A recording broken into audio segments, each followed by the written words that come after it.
and welcome to your first Hoop Blast tutorial with me, Amazí. Today I'm going to be teaching you how to waist hoop, so let's get started. So first thing to do is your posture. You want to be standing nice and straight with your feet about hip width apart. Feet completely flat on the floor at all times.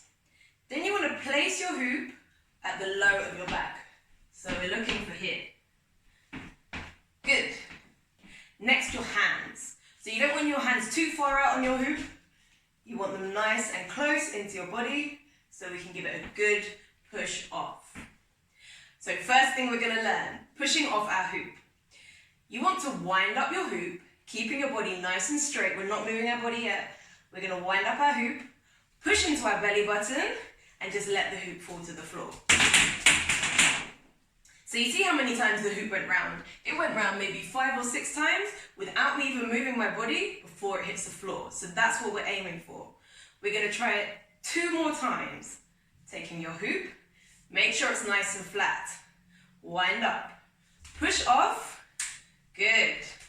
If it's not going around so many times, make sure you push off a bit harder. But you don't want it to go at any strange angles. If it's going at odd angles up and down your body, just bring it back to here.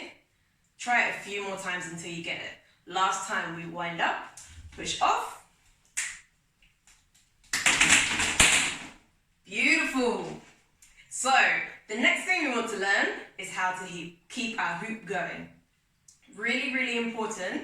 We want to avoid these crazy side-to-side hip movements that people like to do.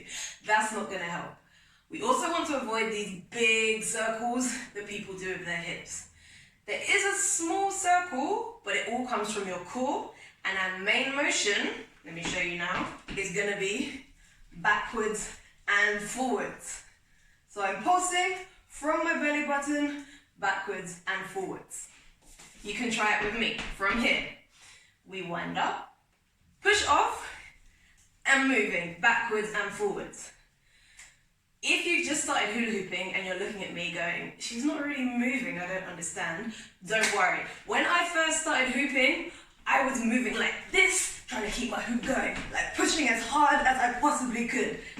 If that's what you need to do that. Eventually, you'll be able to get it into your muscle memory and start reducing the movements so they're really, really small.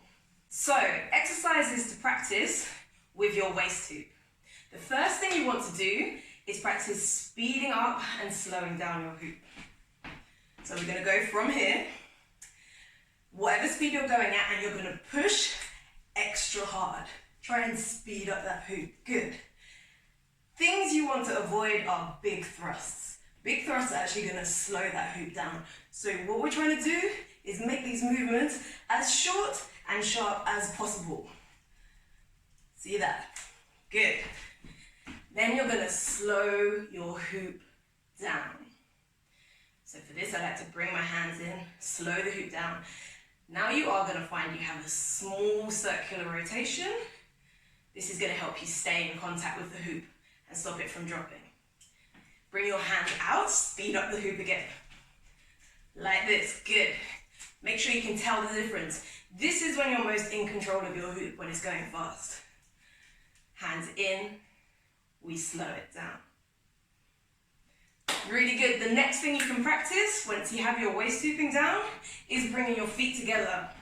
This is a lot harder to hoop like this, and you really have to isolate all the movement to your core. But once you can do it, it's proof that you have managed to isolate all that movement to your core.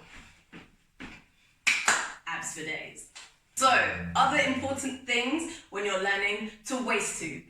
If your hoop falls, don't worry, just pick it back up again. The other thing is keeping your eyes up. Don't look down, because as soon as you look down, see how my posture changes? It's a lot harder to hoop. So keep your eyes up. You can look at me, no problem. And keep hooping. Good. You want to keep your back nice and straight, upper body nice and straight, and your hands. You might be trying to work out what to do with your hands, or you might have already found the T-Rex hooper hands. Either bring your hands into your chest like this, or out to the side, like this. Don't bring them up in the air yet. This is actually really hard to hoop like this, So when you first start learning, best to be out to the side or in, like this. Stop your hoop. Next, we're going to learn to do the same thing in the opposite direction. So, whatever direction you learn in, most likely is your dominant direction. But it's really important to learn in both directions to keep our bodies nice and balanced and so you don't end up super wonky. Start with your hoop here. We wind up in our non-dominant direction, push into our belly button, same thing, we're pulsing backwards and forwards. So I always say when you're learning to hoop, if you're practicing hooping in one direction for 30 minutes, you need to practice hooping in your non-dominant direction for at least 10 minutes, if not longer.